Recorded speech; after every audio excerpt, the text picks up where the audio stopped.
लीजिए आप। तो मेरा एक ऐसा संकल्प है कि मैं या तो कहते हैं ना वो अर्श और फर्श वाली बात, या तो अर्श या फिर सारा कुछ छोड़ छाड़ के और अपनी दुनिया में मस्त रहो, यानी फर्श पे चले जाओ। क्योंकि ऐसा क्यों होता है, जब तक हम किसी अपने चीज़ को लक्ष्य नहीं बनाते ना, हम टारगेट नहीं करते ना, ऐसे भाई 2025 में ये काम करना है, तो टारगेट नहीं होगा तो हम लोग काम भी अच्छा नहीं करेंगे। इसलिए पहले ज़िंदगी में हमेशा हमें टारगेट फिक्स कर लेना चाहिए। अपने पास पहले जितने भी एमए कर रखे हैं, आप बीएड कर रखे हैं, मतलब आचार्य बीएड, तो आपके पास फर्स्ट ग्रेड की वैकेंसी आ तो गई है ना वैकेंसी। अभी कह रहे थे 309 पंडित जी बैठे हैं, कह रहे थे गुरुजी इतने की वैकेंसी में क्या ही है। तो मेरा एक ही संकल्प रहा, मेरा पढ़ने का बता रहा हूँ मैं लॉजिकली, मुझे नौकरी में अगर फर्स्ट रैंक मिली है तब भी मुझे एक ही नौकरी वैकेंसी मिली है ना, अगर मेरी लास्ट की रैंक आई है तब भी मुझे एक ही वैकेंसी मिली है ना।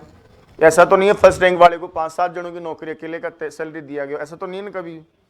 दूसरी बात, आपके पास सिर्फ पढ़ना ही आपका साधन है, हथियार है, इसके अलावा और कोई उपचार हो तो बता दीजिए। आप बनना मास्टर ही है ना, बीएड करने में 22-23 साल गए कम से कम। उसके बाद कई लोग ऐसे हैं जो 5 साल से 10 साल से तैयारी कर रहे हैं। तो हमारे पास अगर एक ही टारगेट है कि शिक्षक बनना है तो बनना है, और सिर्फ शिक्षक ही बन सकते हैं। इसमें यह भी है, मजबूरी भी हमारी, ये हमारा लक्ष्य भी है और हमारी मजबूरी भी है, तो इसमें किंतु परंतु होना ही नहीं चाहिए, पहली बात। तो आज तक जब भी सोचो, क्योंकि अब आपके पास में 3 वैकेंसियां बराबर उत्तरोत्तर आ गई हैं, आप ऐसा मान लो। क्यों आ गई है वो मैं बताता हूँ। जो शिक्षा शास्त्री या वरिष्ठ उपाध्याय हैं उनको ऑलरेडी विभाग में L1 और L2 की वैकेंसी मान के चली आई गई ना, वो तो आ गई, मान लेते हैं ना। अब तो इधर आप संस्कृत शिक्षा में नहीं है तो आप, अच्छा संस्कृत विभाग में तो ग्रेड 2 का पेपर भी लगी रहा है, अभी आएगा ही वो भी। उनके पास तो 3 अवसर यहाँ हैं। अगर वो बीएड में है केवल तो 2 अवसर यहाँ पर है, 1 अवसर बीएसटीसी वाले के पास है। अब जनरल विभाग की बात करें तो मेरे पास यहाँ पर भी कंटिन्यू देखो L1 के भी 2 अवसर हैं। संस्कृत शिक्षा विभाग में भी कुछ सामान्य के पद हैं। इधर आपके बम्पर जो है बढ़िया पद आएंगे, जो भी आएंगे मान के चलते हैं 20,000 के आसपास टोटल पद आएंगे। तो 10,000 तो L1 की वैकेंसी आपको यहाँ बीएसटीसी के हिसाब से मिलेगी। L2 संस्कृत शिक्षा विभाग में भी अलग अलग सब्जेक्ट की है, वहाँ नहीं है चलो संस्कृत की, लेकिन इधर तो है ना सामान्य में। अब विज्ञापन आ गया है, रीट का प्री होगा तो आगे मेंस का भी बता रहे हैं, जून के आसपास बता रहे हैं। चलो जून भी छोड़िए, मैं तो एक ही साल दे देता हूँ फिक्स आपको, 2025 दे देते हैं। तो 2025 में हम एग्जाम देंगे संस्कृत शिक्षा विभाग वाले भी, और जनरल वाले बात करते हैं L1 और L2 में। आज जो विज्ञापन आया है जिसकी सूचना मिली है वो कौन है, ग्रेड 2, और इससे पहले जो लोग तैयारी कर रहे थे उनके लिए ग्रेड 1। ये कतई मायने नहीं रखता आपके लिए, क्योंकि इस पर आपका कोई जोर नहीं है, क्योंकि आपकी औकात या हमारा सामर्थ्य नहीं है कि हम इन पदों को बढ़ा दें। है क्या आपके हाथ में? जो अपने हाथ में नहीं है उसके बारे में चर्चा करना तक पागलपन मानता हूं मैं। तो बात ही क्यों करें इस पर, कितनी आई है इतनी आ जाती है। अच्छा एक बात बताइए, 4,000 पद अगर संस्कृत ग्रेड 2 के आ भी जाएं, और इधर फर्स्ट ग्रेड के अगर 1,000 पद भी आ जाए, मान लेते हैं अपन है ना थोड़ी देर के लिए, तो मुझे बताओ कि आप में से क्या सब लोग नौकरी लग जाएंगे? सोच समझ के बताओ ईमानदारी से, क्या सब लग जाएंगे? नहीं ना, क्योंकि फिर भी 1,32,000 विद्यार्थी बीएडधारी है। इधर 1,32,000 यानी फार्म भरे जाएंगे लगभग, क्योंकि पिछली बार भरे के बता रहा हूँ लगभग। इधर आपके लगभग 65 से 70,000 विद्यार्थी फार्म भरेंगे, उनमें सिर्फ और सिर्फ मात्र कितने हजार लगेंगे?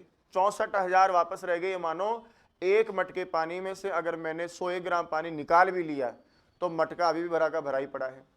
बेरोजगार तो सारी हैं, अभी भी 1,000 ही तो छठे हैं। अब तक की वैकेंसियां जितनी आई हैं, आपको लगता है कि कई लोग रोजगार लगे तो थोड़े से बचे हैं?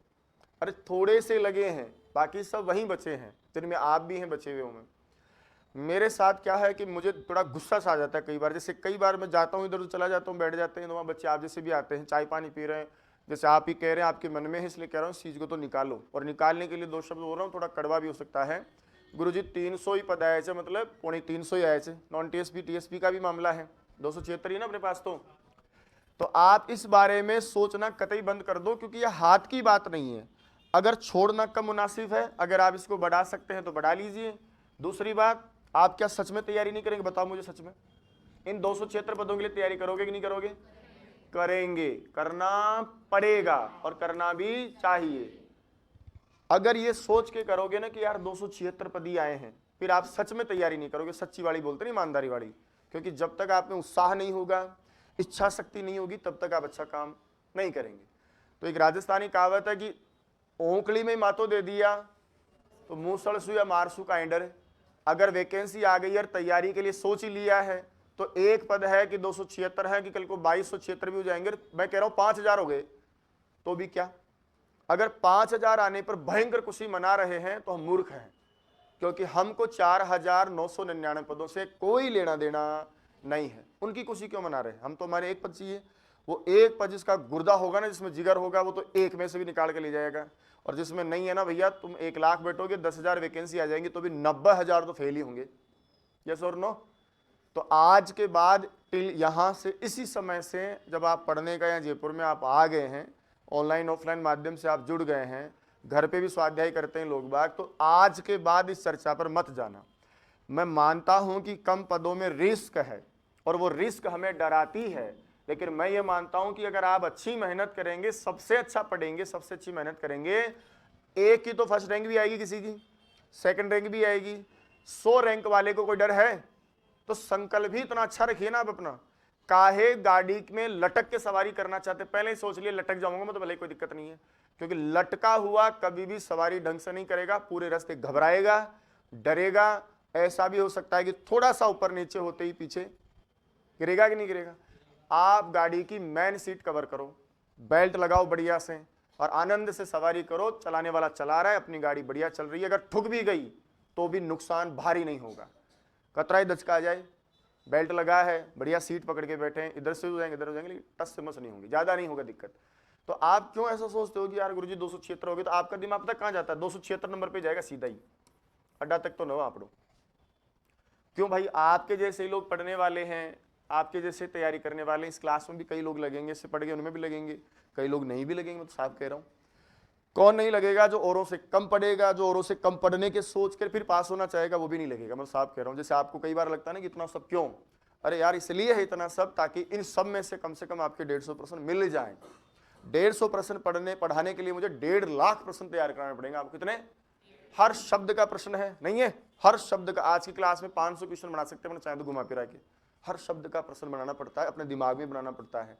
हम देते हैं आपको महत्वपूर्ण प्रश्न कि भाई ये तो आ ही जाए, आपको घुमा फिरा के देते हैं। बाकी सामान्य प्रश्न तो आप वर्णमाला लेके बैठ जाओ, 63 वर्ण है, एक एक का उच्चारण स्थान कर लो, 63 प्रश्न तो ये हो गए।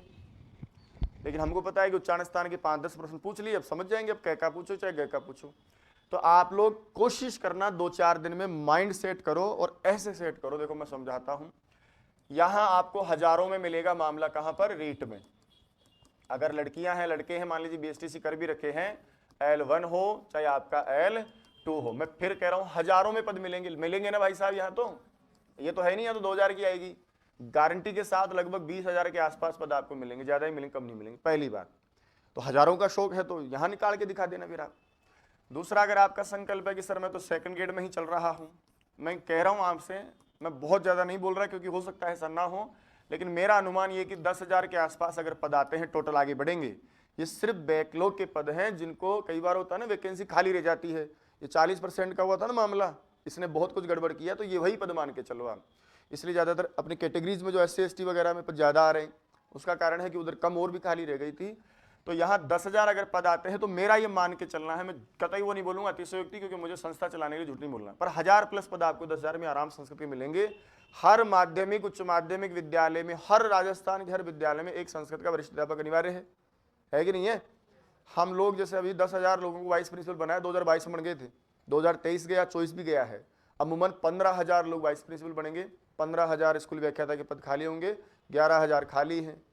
कितना हो गया मामला? लगभग 20,000+ हो गया, 10,000 पद की संभावना। तो वो जो आपका ग्रेड फर्स्ट है ना, विभाग में हूँ इसलिए बता रहा हूँ, वहां पर भी जो अभी वैकेंसी आई है 2200 के आसपास, आप इसको 2200 मत समझिए, अमूमन उसको भी आप लगभग 10,000 समझिए। तो संस्कृत का लगभग 150+ 200+ पद आपको यहाँ भी मिलेंगे।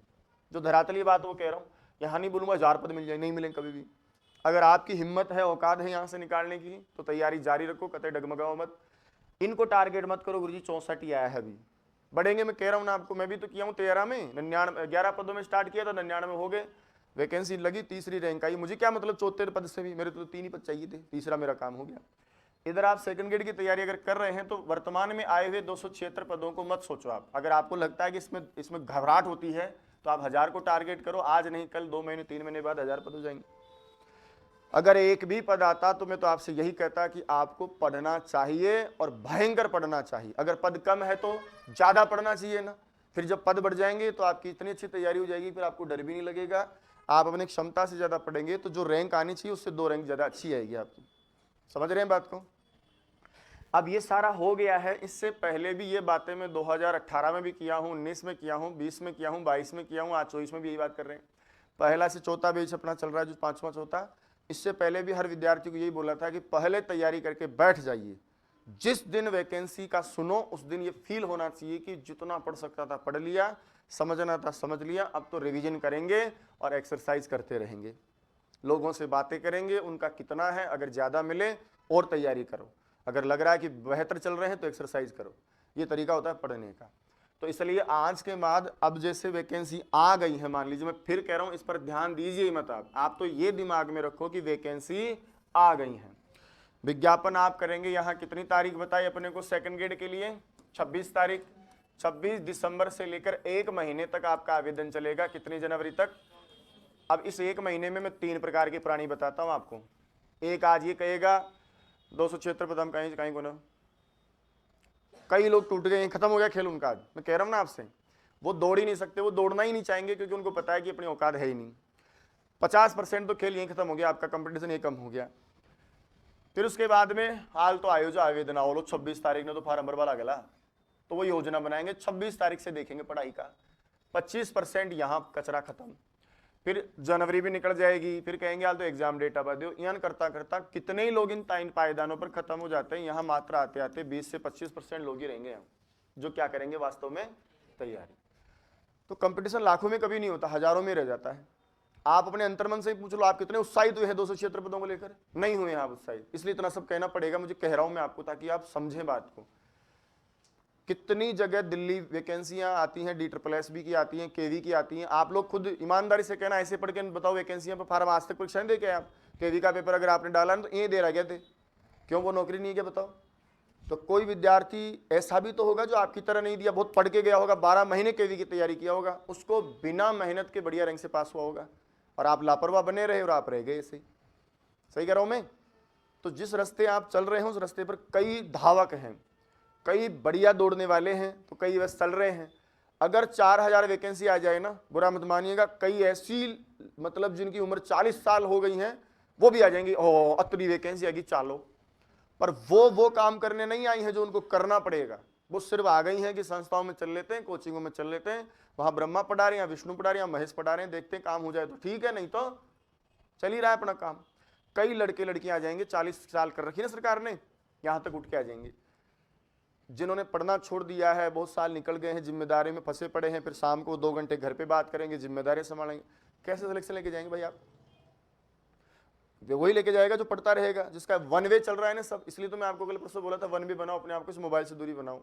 कुछ आदतें अगर समय पर मान लो ना, तो आपकी स्पीड जिस दिन आपको तैयारी करनी हो ना, उससे दिक्कत नहीं आती। फिर अगर ईमानदारी से क्लास ज्वाइन करने से लेकर आज तक मेरी बातें मानते आए हो, और अगर गंभीरता से पढ़ रहे हो ना, तो आज उतना डर नहीं लगेगा अपेक्षाकृत जितना अगर आपने नहीं किया तो अब लग रहा होगा इस समय।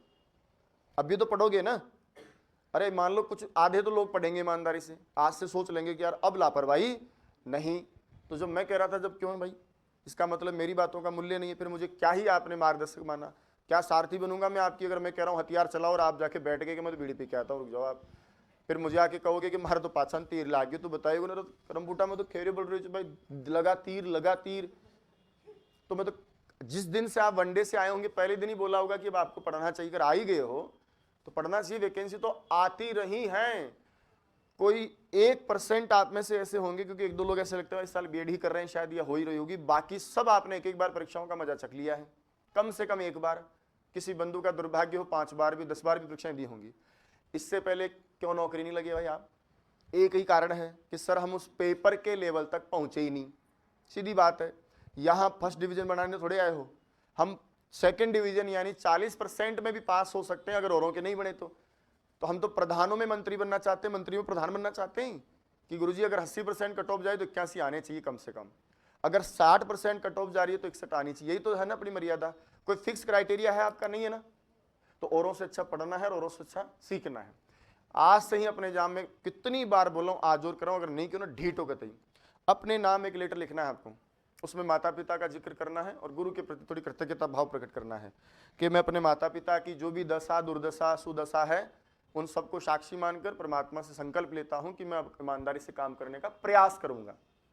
अगर स्वास्थ्य ही खराब हो तो लापरवाही हो जाएगी, परेशान है तो बात अलग है। उस लेटर को लिखा करके और सामने डिसाइड करो कि मैं इतने घंटे तो स्वाध्याय करूंगा ही करूंगा। कई बार आप लोग हंसी मजाक में बोलते हैं, कई बार आपका दर्द है। अब जो आपको समस्याएं हैं ना गुरुजी, नींद आ जाती है, ये तभी आती हैं जब आप लापरवाह हैं कर्तव्य के पथ पर। मैंने अक्सर उस गांव के एक आदमी को सोते नहीं देखा जिस गांव में शेर घुस जाता है। आपके कमरे में घुसेड़ देता हूं सांप, आप सो के दिखा दो मुझे, आप क्यों नींद नहीं आएगी? सजगता है, मौत का डर लग रहा है, मर जाए खा जाएगा, और ऐसे आराम से सो लेते हो, सुबह उठाते नहीं उठते हो। ऐसा डर होना चाहिए अपने अंदर। परीक्षा आ गई, वो सांप से कम नहीं है, वो तो अदृश्य सांप है जो रोज डस रहा है। नहीं डस रहा आपको? ही बेरोजगारी कितना सब भीड़ भाड़, आप ही कह रहे हो गुरुजी अपनी संस्था में कितने बड़े 750-600 तो पढ़ी गए अभी तक, बिना वैकेंसी पढ़ गए, आपको मिला करके 600-700 पढ़ लिए, वैकेंसी तो 276 आई है। तो मेरा कहने का मतलब यह है, यूं कहना चाह रहा हूं कि वो भी पढ़ ही रहे हैं, आप भी पढ़ रहे हैं, वो पढ़ गए, अब आप पढ़ रहे हो, इससे कोई फर्क नहीं पड़ता। फर्क ये पड़ता है कि आपकी स्पीड क्या है सीखने की, पढ़ने की नहीं, आपके सीखने की स्पीड क्या है। कोई आदमी 10 घंटे में उतना नहीं पढ़ पाता जितना आप 2 घंटे में पढ़ जाओ, 2 घंटे में सीख जाओ। तो अपनी सीख बढ़ाओ। अब आप लोग ही कहते हैं जो छोटी छोटी बातें पूछ लेते हैं, मेरा मन करता है कि मैं ये भी बता दूं चलो, ताकि आपको समझ में आ जाए, ताकि उसको बार बार पढ़ना नहीं पड़े। फिर कई बार ऐसा भी लगता है, जैसे इन्होंने अभी कहा था शायद कि 4 महीने में हो जाएगा, ऐसे कुछ कहा था ना, फिर ये भी चिंता रहती है कि कोर्स भी समय पर कराना है। अब 2 अलग अलग परिस्थितियां हैं बिल्कुल। अगर सिखाऊंगा तो वक्त लगेगा, अगर पढ़ाऊंगा तो वक्त नहीं लगेगा, लेकिन सीखने में नहीं मिलेगा। सीखा हुआ और पढ़ने वाले विद्यार्थी का परीक्षा में लगभग 60 से 70 अंकों का फासला हो जाता है। आप भयंकर पढ़ के जाइए, आपके 60 अंक कम रहेंगे जो अच्छा सीख के जाएगा उससे, ये गारंटी है मेरी। अब सीखना है तो वक्त निकालिए, यहाँ निकालिए, मैं अपने हिसाब से सिखाऊंगा, लेकिन घर जाकर उसको टाइम दो आप, कि यार मेरे एक बात समझ में नहीं आई, एक बार और ट्राई करता हूँ, वापस लेक्चर सुनता हूँ टीचर का, क्या पता वो बोला हो और मैंने ध्यान नहीं दिया। जैसे मैं बोल देता हूँ वो सत्य है। अगर बोर्ड पर लिखा हुआ चीज समझाते समय आपने नहीं समझा है ना, या ढंग से नहीं देखा है, तभी आप दोबारा पूछते हो ये क्या लिखा है। सवाल ही पैदा नहीं, आप कैसे पूछ सकते हैं मुझसे? अगर आपका ध्यान है तो अपने आप पता चल जाता है कि यहाँ ये पढ़ाया था, ये लिखा है, तब बात खत्म। तो मैं ऐसा मुझे लग जाता है अंदर से, बुरा लग सकता है आपको, लेकिन ये सच है। आप ही बताइए ना कि आप पढ़ ही रहे थे, देख ही रहे थे, आपको कैसे पता नहीं हो सकता कि यहाँ मैंने क्या लिखा है? अब मुझे आप प्रश्न कर लेते हो गुरु जी, जैसे मैं आपको पढ़ा दिया भाई इंद्र में न द और रे का संयुक्त। अब आप मुझे कह रहे हो गुरु जी ये ड है कि द है कि क्या है, इसका मतलब क्या समझे बताइए आप मुझे? इसका मतलब आपका ध्यान ही नहीं था बिल्कुल ही। अगर ध्यान है बिल्कुल एकदम काक चेष्टा है, तो अगर आपको लग रहा है कि गलत लिखा है टीचर ने, तो भी आप सही समझोगे उसको। तो ध्यान अपना यहाँ रखो, शारीरिक मानसिक उपस्थिति रखो। मैं तो शुरू से कक्षा का वातावरण ऐसा बनाता हूँ कि आप अगर बीमार भी हो तो आपको ऐसा लगे जैसे थोड़ा ठीक हो गया आज क्लास में। क्यों रखते हैं? क्योंकि आप खुश रहेंगे, आपका मन अच्छा रहेगा तो आप अच्छा सीख के जाओगे, रुचि बनी रहेगी, सुनना चाहोगे मुझे, देखे अब टीचर क्या बोलता है। तैयारी करने के लिए आपको कुछ नहीं करना है, संकल्पवान बनकर एक लेटर अपने नाम लिखना, क्योंकि मैंने जीवन में किसी से सुना, फिर मैंने किया, तो मैंने क्या देखा है कि उस लेटर से बार बार जैसे 2-4-5 दिन में उसको देखता ना, तो ऐसे अपने आप फीलिंग्स आती हैं कि यार देखो अपने को पढ़ना चाहिए, हम पढ़ने के लिए हैं, भूल जाते हैं कई बार हम, तो वो चीज़ें हमको याद दिलाती है। 2025 को अपनी किस्मत का साल समझ करके फिर काम करना आप स्टार्ट करो, फिर देखना मजा आ जाएगा आपको। क्लास में जितना आपको पढ़ाया जाता है उसको साथ लेकर चलो। 1 महीने विज्ञापन होते होते जितना कोर्स हो रखा है, जैसे पहले दिन आप क्लास में आएंगे, मैंने एक डायग्राम समझाया होगा, हाँ आपको लगा होगा इतना सही, अब धीरे धीरे पेज भरने लगे, एक दिन आएगा संज्ञा के बाद सब रूप धातु रूप लास्ट तक चले जाओगे। जिस दिन जो टॉपिक हो गया है उसके दूसरे दिन आप मुझे चैलेंज करो, सर पूछ के बताओ। हो सकता है क्लास में 99 तक पहुंचे हो, घर जाकर 100 करो उसको आप, आपकी जिम्मेदारी है वो।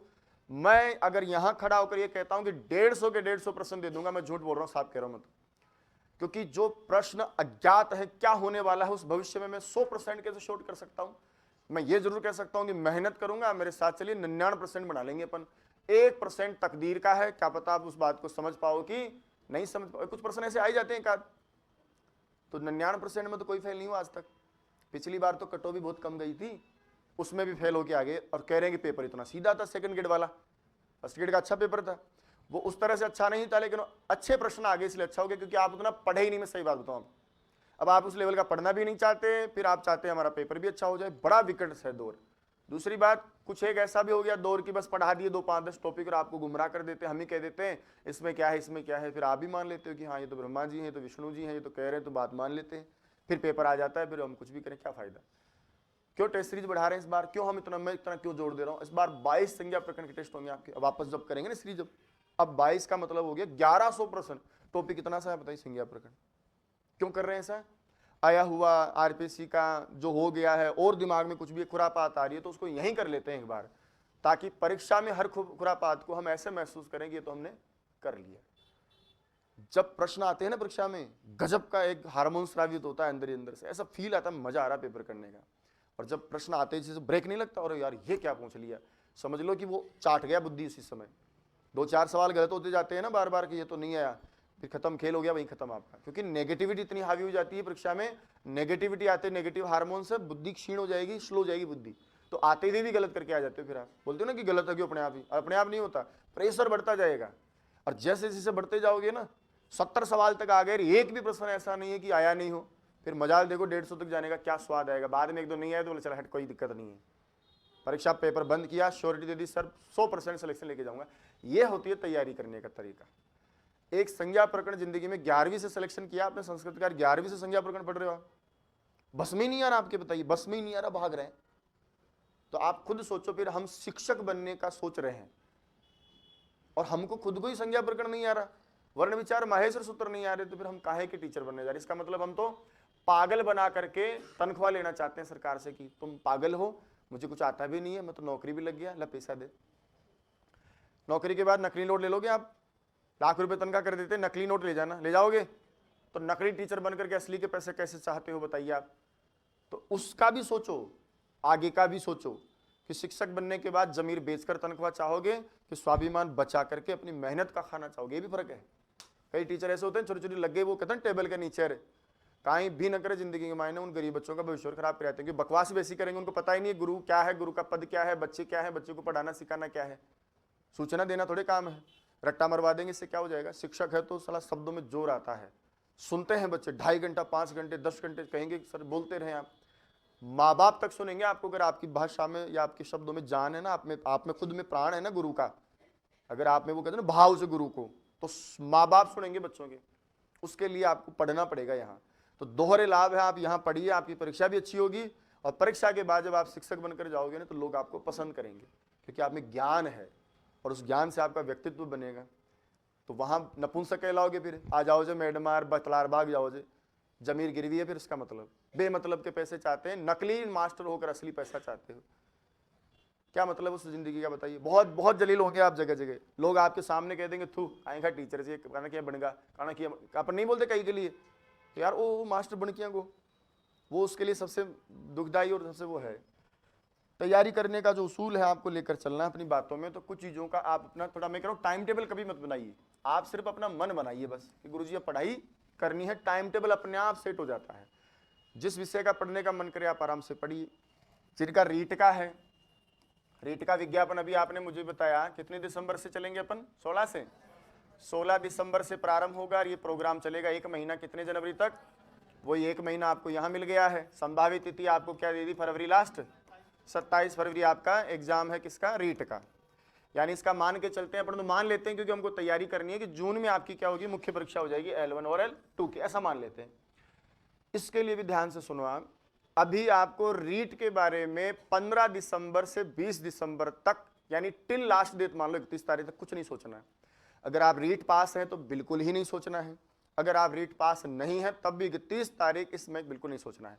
जिस दिन 1 जनवरी लग जाएगा मैं खुद क्लास में आपसे बात करूंगा, क्योंकि रीट मुख्य परीक्षा का लेकर हमें मुख्य परीक्षा तक चलना वहाँ, तो ये तो सिर्फ पास करनी है, लेकिन अगर पहले पास नहीं हुई इसका मतलब हमें वहाँ भी थोड़ा ध्यान देना पड़ेगा।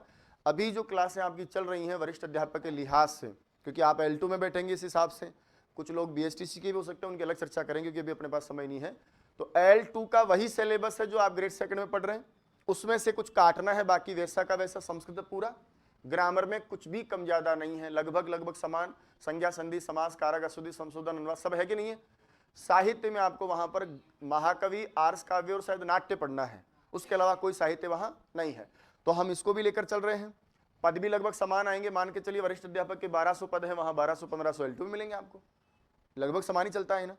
बस फर्स्ट पेपर के सिलेबस में आप आज या कल या परसों एक काम कर लेना, रीट को लेकर नहीं, मुख्य परीक्षा को लेकर सेकंड ग्रेड का जो जीके है और जो मुख्य परीक्षा L2 का जो जीके है, उनमें क्या क्या टॉपिक कॉमन है उनको छांटो आप बैठ के, और उनको इतना बुरा पढ़ो इस समय, इतना बुरा पढ़ो दिसंबर जनवरी तक कि सर दोनों समान टॉपिक से अगर कोई भी प्रश्न आ गया तो मैं ना तो वहां गलत करूंगा ना परिष्कार बगल, क्यों? दोनों एक साथ दो जगह तीर सज जाएगा। उसके बाद आप क्या करेंगे, जैसे मैं आपसे जनवरी में कहूं कि अब आप उस तैयारी में, या फरवरी, वो तो मुख्य परीक्षा की बात कर रहा हूं मैं, तो वो बाद में करेंगे हम, तो उस समय फिर आपको सिर्फ एक्स्ट्रा पढ़ना पड़ेगा। संस्कृत में अलग से कुछ पढ़ने की जरूरत ही, क्योंकि आप तैयारी कर ही रहे ना, आप तो संज्ञा प्रकरण पढ़ ही रहे, संधि पढ़ेंगे, समास पढ़ेंगे, तब तक आपका अच्छा कर देंगे। तो आप उस जीके में उन टॉपिक्स पे ध्यान देंगे बाद में, जब जरूरत मैं कह दूं कि अब आप लेवल 2 में कीजिए, क्योंकि मुझे लगेगा कि दिसंबर के बाद एग्जाम है, 2025 में पता नहीं कब एग्जाम है सेकंड ग्रेड की, मुझे लगेगा L2 में थोड़ा समय देना चाहिए, आप दीजिए, क्या दिक्कत है। और L2 के ही अगर L2 लग जाए, कोई मतलब ही नहीं हो तो चला जाए, पता नहीं कहाँ चला जाए, तो उसके बाद में आपको मुख्य परीक्षा अपनी सेकंड ग्रेड को टारगेट करना है। तो सेकंड ग्रेड में और L2 में ज़्यादा परेशानी नहीं है, क्योंकि आप सेकंड ग्रेड का भी एक अच्छा जीके पढ़ते हैं, इसमें राजस्थान का अच्छा जीके आता है, और वहाँ भी ज़्यादा राजस्थान का जीके मिलेगा, मिलता है ना। तो इंडिया लेवल का जो भी आप पढ़ते हैं, ज्योग्राफी पॉलिटिकल की समझ वहाँ भी काम आएगी। राजस्थान तो है ना, हाँ, लेकिन जो भी पढ़ो मेरा तो इतना नहीं बताना कि समझ के पढ़ो। अब मैं आपको यहाँ जो बताता हूँ, जैसे इन्होंने प्रश्न किया है तो मैं बता देता हूँ तसल्ली के लिए। आज तारीख कितनी है? 11 दिसंबर है ना। अभी तक वरिष्ठ अध्यापक और स्कूल व्याख्याता की कोई भी एग्जाम डेट नहीं है, मानते हो? और ये जो पद हैं ये ऐसे रहेंगे भी नहीं, ये मैं कह रहा हूँ इसलिए मान लो, ये पद आगे बढ़ेंगे। अगर फरवरी मार्च के बाद पद बढ़ेंगे तो 100% रीओपन होंगे फार्म। पूछो क्यों?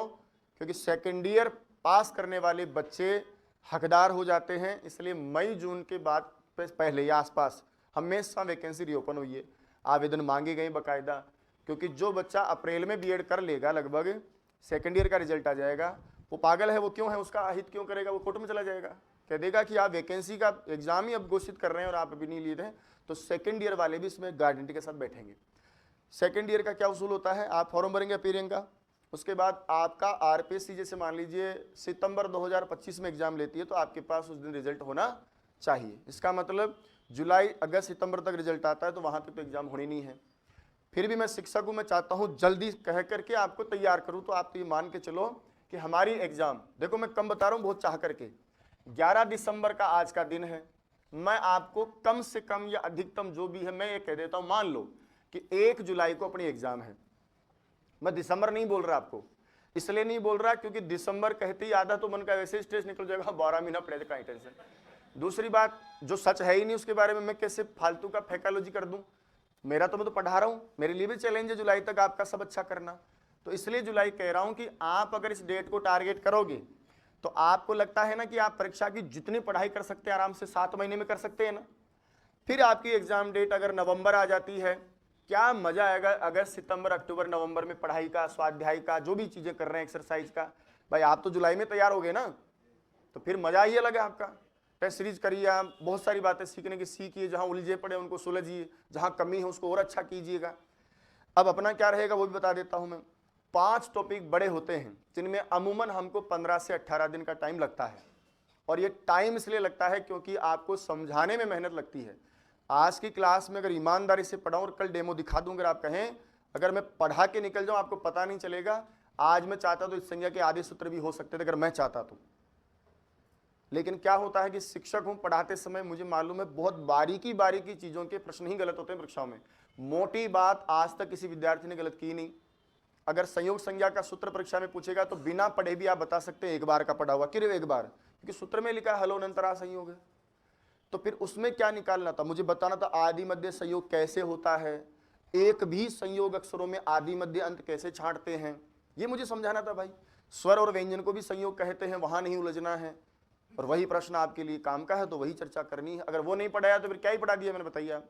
वो तो आपके पास ही अलोनंतरा संयोग, तो उसको तो आप ही जानते हैं। अनंतरा पद का अर्थ क्या है, परीक्षा में आएगा अव्यवहिताः, तो लिखाया मैंने आपको, भाई ध्यान दीजिएगा। तस्य लोप में लोप संज्ञा का सूत्र कौन नहीं जानता कि तस्य लोप लोप करता है किसी का, लेकिन ये जरूरी था जानना कि तस्य शब्द का अगर पूछ ले डायरेक्ट तो इत्संज्ञक अर्थ याद करना। इसलिए आप यहां बैठे और ये मेरा धर्म है। अगर मैं छोटी छोटी बातें छोड़ने लगूं तो सिलेबस कराने में 2.5 महीने में आराम से पूरा सिलेबस करा दूं, क्योंकि ग्रामर पढ़ाने के बाद में जैसे और चलता है साहित्यकार उसका मैं कर दूं, टन गोपाल हो जाए, क्या दिक्कत है। बुरा मत मानिएगा, मैं निंदा नहीं कर रहा, लेकिन कोई क्या पढ़ा भी रहा है तो व्याकरण के अलावा कुछ पढ़ा रहे हैं आपको। अब मैं साहित्य पढ़ाऊं आपको और आप चाहते हैं सर सारा ही पढ़ाओ आप हमें, तो सारा पढ़ाने में थोड़ा वक्त तो लगता है ना। साहित्य की कक्षाएं पढ़ाऊंगा, महाकवि पढ़ाऊंगा, आर्स कवि पढ़ाऊंगा, गद्य नाट्य कवि सारा ही पढ़ाऊंगा बोर्ड पर, तो वक्त तो लगेगा, पर आपको नहीं लगता कि उसका फायदा आपको बहुत हो जाता है? आप ही पढ़ रहे थे, फिर मैं से वाचन ही करके चला दूं, तो आप क्या कर रहे थे? आप ही पढ़ लीजिए। तो साहित्य कहानियां नहीं है, और व्याकरण सिर्फ सूत्र नहीं है। ये शिक्षक पर निर्भर है कि वो आपको कैसे बातों बातों में याद करवा दे। कितनी बार बोला सूत्र को, जैसे अभी लिखा था, क्यों पूछा आपसे? क्योंकि स्वादिष्ट सर्वनाम स्थान अगर आपके लिए नया था, तो ईमानदारी से आपको मन ही मन, जब आपको लग रहा था कि अभी कुछ नहीं है, तो मन ही मन उसको 4-5 बार पढ़ के याद करना था यहीं कहीं। एक विद्यार्थी ने अगर कक्षा में आज के लिए, कल के लिए छोड़ दिया ना, फेल है वो।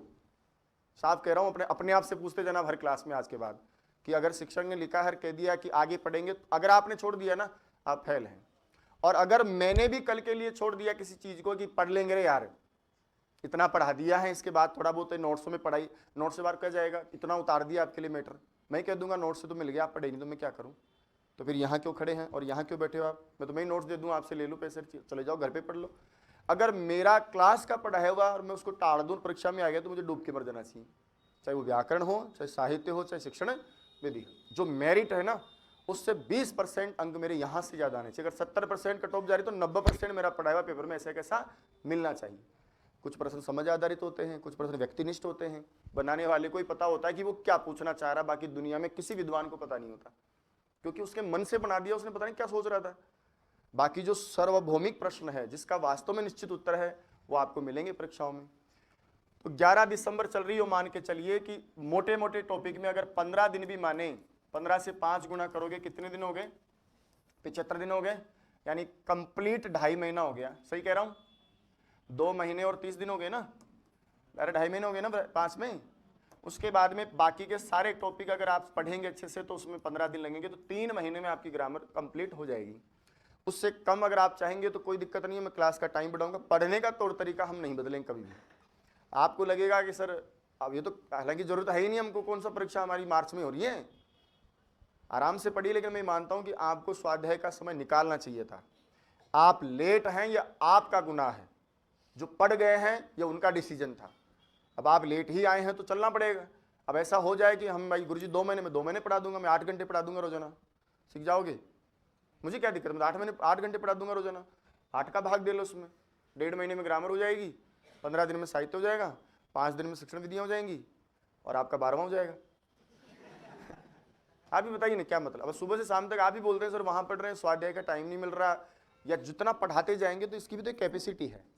सीखने के लिए वक्त चाहिए, सिखाने के लिए भी वक्त चाहिए। फिर भी मैं आपको आश्वस्त कर रहा हूं ताकि दिमाग में कोई किंतु परंतु ना रहे। तो ये जो हम पढ़ रहे हैं इस समय, उसमें हम 2.5 महीने के अंतराल में, यानी दिसंबर, जनवरी और फरवरी माह में आपका ग्रामर कंप्लीट हो जाएगा। हम संज्ञा और संधि के बाद में क्लास का टाइम 3 घंटे करेंगे, जिसमें ग्रामर चलेगी प्योर आपकी। टेस्ट का शेड्यूल कोई कलेश से नहीं, आराम से आप 3 बजे आएंगे, 4 बजे तक टेस्ट देंगे, डेली का टेस्ट हो जाएगा, साथ के साथ ही टेस्ट चलेंगे। संज्ञा होते ही संधि के समय आपके संज्ञा प्रकरण के टेस्ट हो जाएंगे।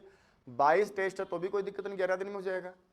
अगर फिर भी लग रहा है कि नहीं वैकेंसी, क्या पता 11 दिसंबर के बाद आवेदन की क्या तिथि बताई थी आपने लास्ट, जनवरी 24, क्या पता 25 को पेपर हो जाए आपका तो संडे को बुला लेंगे।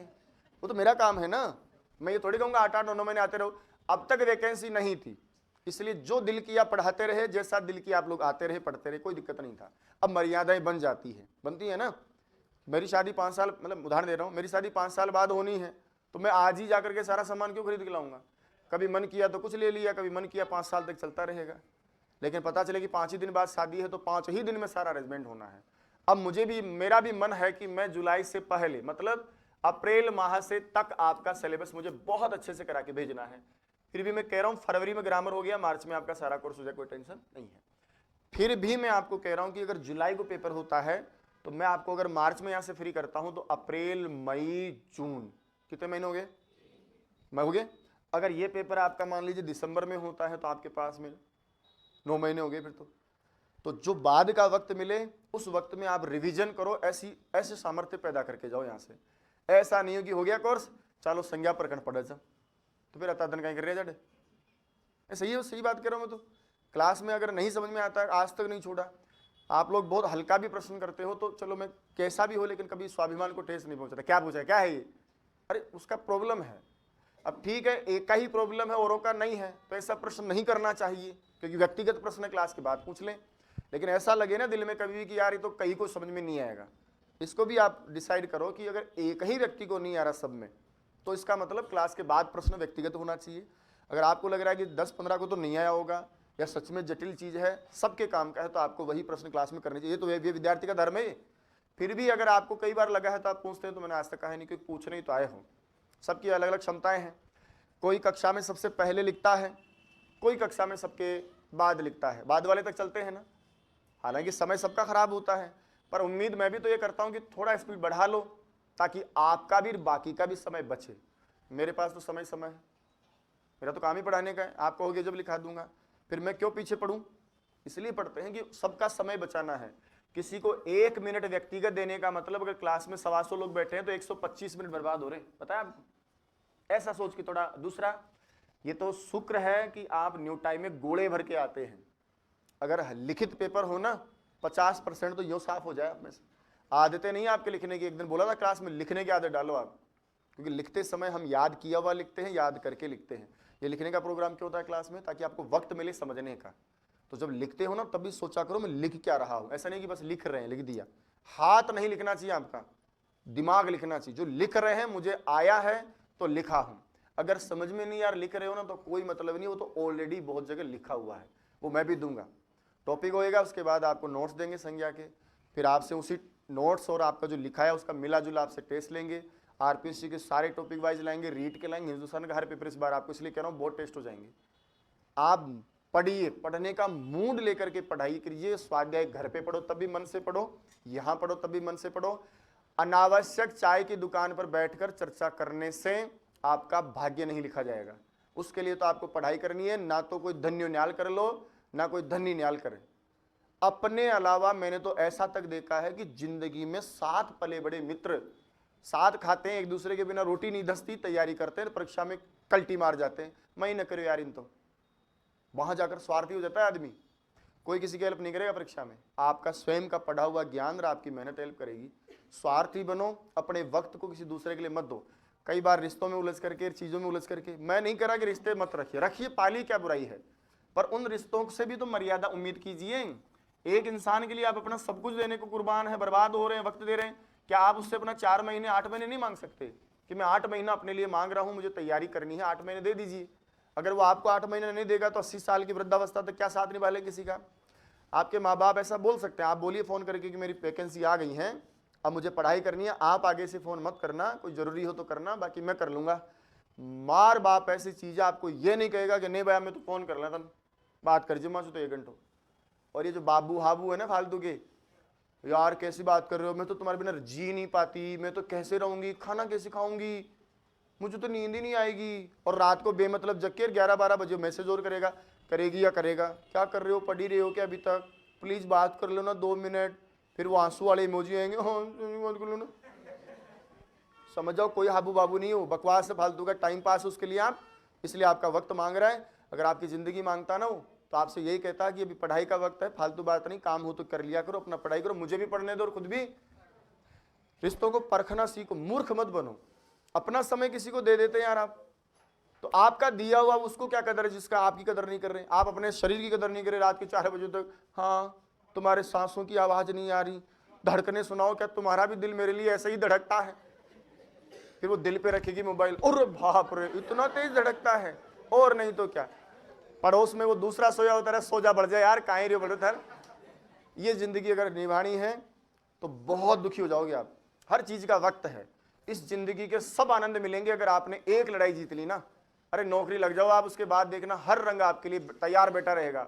होली की गुलाल आपके लिए, दिवाली के पटाखे आपके, हर रोज मस्ती है, कोई बुराई नहीं। उसके बाद तो आप बुरे काम भी करोगे तो भी अच्छे ही बताएंगे आपको। मार साहब से भाई, मास्टर नीचे 5 आदमी में बैठ बल औकात जल देंगे। और इस समय आप जाकर 5 आदमी में ऐसी बात कह दो जो संसार में कोई नहीं कह सके, चाल है, यही है ना चाल। चालता चालता अड्डा तक निकले थे। तो इसका भी टेंशन मत रखो, कोर्स कराना मेरा दायित्व है, लेकिन हम पढ़ेंगे ईमानदारी से। जरूरत पड़ेगी टाइम बढ़ा लेंगे, वैसे भी 3 घंटे क्लास लिया करते हैं हमेशा, वो तो कर लेंगे सब, उसकी मेरी जिम्मेदारी है। लेट नहीं करेंगे, 4 से 7 करेंगे, क्या दिक्कत है। 3 घंटा क्लास होगी, जरूरत पड़ी तो 3:15 भी ले लूंगा, मेरा काम है वो, आपका नहीं है। क्लास लेना मेरा काम है, सीखना आपका काम है।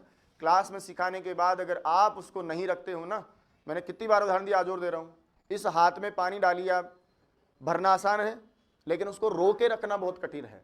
मेरा पढ़ाना सिखाना और आपका सीखना क्लास में कोई बड़ी बात नहीं है। मैंने कितनी बार बोला कि सीखना बहुत आसान है, सीखे हुए को भूलना या उसको बनाए रखना बहुत कठिन है। अब उस पानी को अगर मैं कितनी रखूं लेकिन वो 5-6 मिनट में निकल जाएगा इधर उधर से। ये पंचर है ना जो आपका, जैसे आज क्लास में आप सीढ़े, हाँ समझ में आया ना आज का, लेकिन यही परीक्षा में आएगा और आप उसको गलत कर आते हो। उसको बनाए रखना है, उसके लिए बार बार पढ़ो, उसको रिवीजन करो। बताया भी था रिवीजन का तरीका क्या है। एक अच्छे मन से बढ़िया से क्लास में बैठा करो, अपना स्वार्थ देकर बैठा करो, भूल जाओ दुनियादारी, चमड़ी का आकर्षण है, मन के आकर्षण है, अपना फोन है काम से प्रयोग करो। मैं नहीं करा, योगी सन्यासी बनो। जिंदगी है, सबको साथ लेकर चलना, घर परिवार भी, जिम्मेदारियां, गृहस्थी लोग, बच्चे भी होंगे, सब होंगे। लेकिन कई बार क्या होता है कि लंबे सुख के लिए क्षणिक सुख को त्यागना पड़ जाता है। मुझे किसी जमाने में 2013 में जब मैं बहुत परेशान था कि मैं 3rd ग्रेड टीचर बन के रह गया, 7 वाले RS निकल गए, तो इतना परेशान हो गया। दवाइयां लेंगे, डॉक्टर क्या देगा, झूठ मूठ की गोलियां दे देता है कि बस इसको लगे दवाई चल रही है। थप्पड़ थप्पड़ ऐसे कर लेता था, कहता था कांच की गोलियां बिखेर दे, इकट्ठा कर। मतलब मेरा दिमाग बांटता था, भाई तू लगा रहा है इसमें। वो कचरा बिखेरता, मुझे कहता झाड़ू लगा। तो मैं कहता मैं ट्रीटमेंट के लिए हूँ, तेरे भाई बनने के थोड़े आया हूँ। वही ट्रीटमेंट था मेरा, क्योंकि मानसिक जो रोग है ना, वो कोई रोग है ही नहीं, इसके डॉक्टर हम स्वयं हैं। हम चाहेंगे तो ही ठीक हो सकते हैं। तनाव नहीं तो कोई आपका परीक्षा का, नौकरी का तनाव कोई दूसरा दूर कर सकता है? आप खुद करेंगे, अच्छी पढ़ाई करेंगे, तनाव कम हो जाएगा। तो इसलिए जब मैं एक दिन एक लेडी के साथ बैठा, 55 साल की उम्र, प्राइमरी टीचर, अनुभव और ज्ञान, मुझे बैठकर कहती है, बेटा परेशानी क्या है, बहुत दिनों से विचलित रहते हो। मैंने कहा कि मैं यहाँ रह गया और न जाने मेरे साथ वाले, मेरी 90% बनी, किसी की 50 बनी, वो RS है, और मैं यहाँ ढाणी में प्राइमरी टीचर बन के पढ़ाऊँ। तो मेरा दिमाग खराब हो जाता है जब मैं किसी से बात करता हूँ, क्योंकि लोग तो कहेंगे, उम्मीद रहें, आप ही मान लीजिए आपकी क्लास में कोई अच्छा पढ़ता है और कभी खुदा न खास्ता जब आप वैकेंसी हो जाएगी उसके बाद कोई फ़ोन करना हो तो आप तो यही कहोगे, भाई कहाँ आया आपका नंबर वगैरह, आप तो बहुत होशियार थे। पता चले कि कोई होशियार नहीं है, तो वापस रीट की तैयारी कर रहा हूँ, तो अजीब लगेगा ना आपको कहते हुए कि यार मैं तो फेल हो गया। और यार आप फेल हो गए, ऐसे कैसे? वो बड़ा होता है चारों क्या बोलते हैं उसको, छुर्रा, बहुत चुभन होती है उस समय, क्योंकि आप लायक हैं, तो उम्मीद क्यों करे कोई आपसे कि आप फेल हो गए। तो उन्होंने मुझे एक ही बात बोली कि अगर हालात तुम्हारे चाहने से नहीं, चाहने से नहीं बदल रहे ना, तो घर वालों को घर वालों के हाल पे छोड़ दो, क्योंकि तुम चाह करके उनकी, भाई 17 लाख रुपए कर्जा मेरा, 8,900 रुपया मुझे तनख्वाह, भाई साथ पड़ रहा है, कहाँ से चुकाएगा आदमी? ब्याज होता था 34,000 रुपया। तो मैं ऐसा डिप्रेशन में आ जाता था कि मैं कैसे क्या करूंगा। इतनी गजब से समझाई, 15 मिनट मेरी काउंसलिंग करी कि बेटा तू चाह कर बदल सकता है कि नहीं बदल सकता, तो रो क्यों रहा है? अब ऐसा ही करेगा तो जिंदगी भर यही चलेगा, तेरी तनख्वाह आएगी, ब्याज में लग जाएगी, तू बूढ़ा हो जाएगा, क्योंकि ब्याज बढ़ता जाएगा तेरी सैलरी के साथ साथ। तो एक काम कर, अगर कुछ नहीं हो सकता तो इससे बुरे तो उनका क्या होना है, छोड़ दे 6 महीने, ईमानदारी से जाके जयपुर तैयारी कर। दूसरे दिन सुबह ही गाड़ी में रवाना कर दिया मुझे, जा जयपुर। परीक्षा का टाइम इतना है तो 28 एक दिन बाकी थे फर्स्ट ग्रेड के एग्जाम के, लेकिन वो एक ऐसे पॉजिटिव हार्मोन सा मिला, ऐसा लगा कि हाँ यार अपन कर सकते हैं। कहा संस्कृत देना अच्छा है, जीके पढ़ना है, पढ़ जाके। सेकंड ग्रेड का पेपर दिए थे, उससे पहले रिजल्ट आया नहीं था उस समय, आके पढ़ा, 28 दिन में तीसरी रैंक से पास करके चले गए। बताइए आप, ये होता है उत्साह और एक सही दिशा और एक कहने वाला। आज जो मैं कह रहा हूँ, अगर उसी मैडम की तरह आप मेरी बात को ध्यान से सुनेंगे तो उसी राम कुमार की तरफ आप भी अच्छी रैंक से पास होकर जाओगे। वह डॉक्टर वोक्टर व एंजाइटी वो सब धैर्य रहेगा।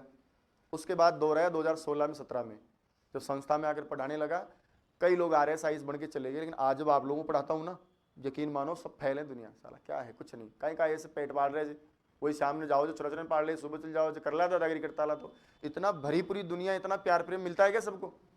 कितने IAS को जानते हो आप? बस तो मैं तो कितनों को आपको जानता हूँ और आप कितने मुझे जानते हैं। तो जिंदगी की सार्थकता मेरे टारगेट से है, मुझे बनना ही नहीं, मैं ऐसा नहीं करा कि मेरा नहीं हो रहा इसलिए कर रहा हूँ, तो बात बता रहा हूँ आपको। मुझे प्रधानमंत्री बनना ही नहीं है तो मुझे प्रधानमंत्री का लालच ही क्यों? मुझे तो मेरी छोटी सी दुनिया का बहुत बड़ा राजा बनना है, कि मेरी पंचायत, मेरा गांव, मेरी पंचायत समिति हो गए, राम कुमार भी कोई चीज है, हो गए हम महामंत्री, यूएनओ के राष्ट्र संघ के अध्यक्ष हो गए हम। क्या मतलब हमको दुनियादारी से? हमारी छोटी सी दुनिया, उसके बड़े राजा। आपकी भी एक छोटी सी दुनिया, उसके बड़े राजा हो जाएंगे आप। तो इस छोटी सी नौकरी को छोटा मत समझिए, बहुत बड़े काम कीजिए, क्योंकि हम सबकी दुनिया एक जैसी है। दुनिया बहुत छोटी है ना हमारी, इसलिए नौकरी हमारे लिए बहुत बड़ी हो जाती है। तो जब बड़ी नौकरी आकर के हमारे साथ आएगी तब जिंदगी बदल जाएगी आपकी। हम भी नौकरी लगे, 2-3 बार लगते गए, यार देखो आज यहाँ आपके सामने है, तो वहाँ भी सम्मान, इससे आपसे सम्मान वहाँ मिलता है और वहाँ से यहाँ सम्मान मिलता है। आपको लगता है सफल आदमी सफलता दिलाएगा, और वहाँ ये लगता है कि इतनों को सफल किया है, स्कूल का सौभाग्य है, यहाँ भी कुछ बदलेगा। तो ये जिंदगी भी छोटी है मानो तो, और ऐसे सुख से जियो तो बहुत लंबी है। 80 साल 60 साल 70 साल अगर बढ़िया से जी गए तो क्या दिक्कत है। और ये रोता दो रहता तो बोले 100 साल कीड़ा पड़े रहा, खाड़ न पड़े रहा, काहे को जिंदगी जो जिसको जीना बोलते हैं अपन। तो इस नौकरी को हल्का भी मत लो आप, क्योंकि अपन जैसे लोगों के लिए हल्की है ही नहीं। बताऊं, अपन जिस दिन लगेंगे ना उस दिन आप बहुत हल्के लग जाओगे, क्योंकि नौकरी नाम की भारी चीज आपके साथ हो जाएगी। इतना गुड फील आएगा आपको कि मजा आ जाएगा, सबके प्यारे हो जाओगे, दुलारे हो जाओगे, जी लग जाएगा आपके हर जगह, जी जी लग जाएगा। और इस समय मुकेशा कजोड़िया नहीं लेते, क्योंकि नाम में नाम ही नहीं है। नाम तो तब होगा, हमारा नामकरण संस्कार तब होगा जब आप नौकरी लगेंगे। तो बिना नाम बेनाम घूम रहे हम। तो बढ़िया से मूड बनाओ, 276 पोस्ट हो चाहे 64 पोस्ट हो, बढ़िया मन बना करके फिर काम करो ईमानदारी से। ऐसे सोचो कि नौकरी वहां खड़ी है, चलना है बस मुझे। अब क्या बिना बात की चाय की दुकान बैठ के पटलाइन करते हैं। समय बचाइए, मन खराब है, मैंने कितनी बार कहा, एक दो अच्छे दोस्त रखा करें। ऐसा दोस्त पालिए जिससे बात करके वापस आप पढ़ाई में लग जाए, हल्का मन हो जाए। ऐसे दोस्त मत पालिए जो हल्के मन को भी भारी कर दे। स्वार्थी बनो, मैं फिर कह रहा हूं, इस दुनिया में कोई किसी का नहीं है। सर्व स्वार्थम समीहते, शिशुपाल वधम कहता है। तो थोड़ा स्वार्थी बन जाओ, 5 7 10 महीने की बात है, उसके बाद तो आप जैसे भी हैं सबको स्वीकार होंगे। बहुत बहुत धन्यवाद। पढ़ाई के मन से कल की से आपका टाइम टेबल अच्छा होना चाहिए। सब अच्छा पढ़ेंगे तो सब अच्छा ही हो जाएगा।